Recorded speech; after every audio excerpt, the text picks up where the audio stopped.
The open data movement in South Africa is on a roll, and they held the game-changing events in Durban, Pretoria and Cape Town.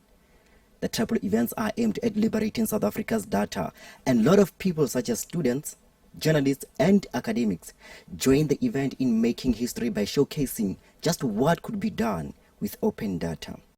In Pretoria, the event was held at the Innovation Hub, where Code for South Africa is continuing to liberate official government data. And so far, they have collected over 300 data sets.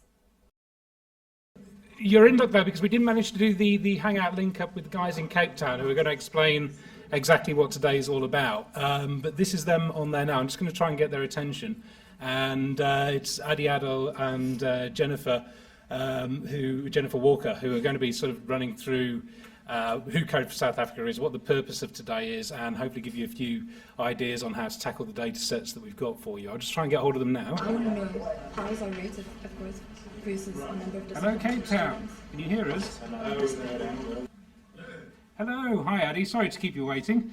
Are you ready to do a quick introduction to who you are and why we're here and all that?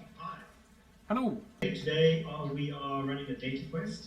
So you might have heard of hackathons, and today is not a hackathon. Today is an opportunity for people to look at data, find stories. Most people think that data is Excel spreadsheets and numbers, and it's really boring and doesn't apply to them unless they are data analysts, techie programmers, etc.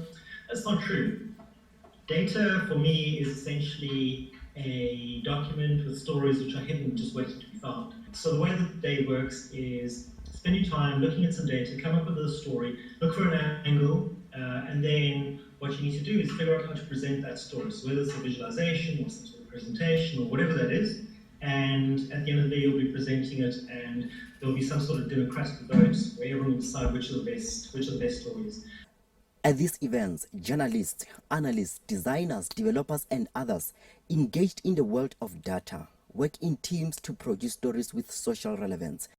My team of 5, we looked at the protest data in South Africa. This data was from January 2013 until January 2014. There are 3 primary hotspots of protest in South Africa. So that's the Gauteng region, KZN, and the Western Cape. So we focused on those 3 provinces for the rest of our data, and we go into slightly more detail. So fortunately for them, predominantly where there are protests, there are police stations. We are Team Datalution. This was the data set that we used, which was the university state budgets, which is obviously a very topical discussion at the moment.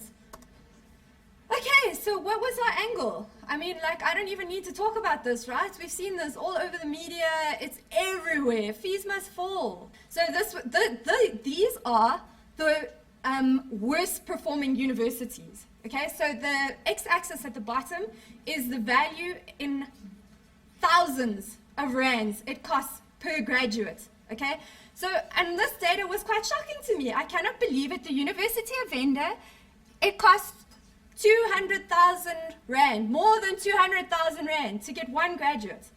After a long day of group discussion about the data liberation, all teams joined their opponents on lunch and refreshments.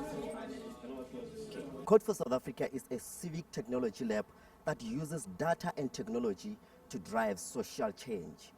Today's event is to teach people about the significance of data collection. The stories are judged based on whether the piece is relevant to the man on the street and how well the data visualization works and supports the story. The purpose for today is to celebrate the launch of South Africa's first national open data portal. The guys down at Code for SA, with support from organisations like Microsoft and central government, have done a fantastic job collating data sets. I really enjoyed this event today, and I think that these events are incredibly important in South Africa, where we have major issues with transparency with the government, and it's great that the government is releasing data to the public for us to use as we want to.